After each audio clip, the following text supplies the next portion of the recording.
একটা ঘন সবুজ রূপকথার বনের মধ্যে থাকতো চুই, তুলতুলে নরম একটা পুচকে খরগোশ। সে সারা দিন সারা বনে মনের সুখে লাফিয়ে লাফিয়ে ঘুরে বেড়াতো। একদিন চুই একটা মস্ত বড় গাছের নিচে বসে টসটসে মিষ্টি মিষ্টি লাল লিচু খাচ্ছিল। আহ, লিচুগুলো যা মিষ্টি না!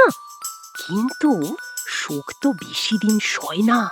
ঠিক তখনই গাছের আড়াল থেকে লুকিয়ে উকি দিল বনের সবচেয়ে লোভী আর চালাক শিয়াল শেরু।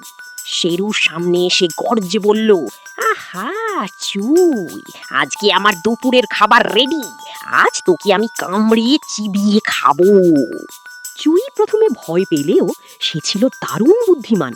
সে মুচকি হেসে বলল, শেরু মামা, আমাকে তো খাবেই, কিন্তু তার আগে ওই গাছের ওপরটা দেখো।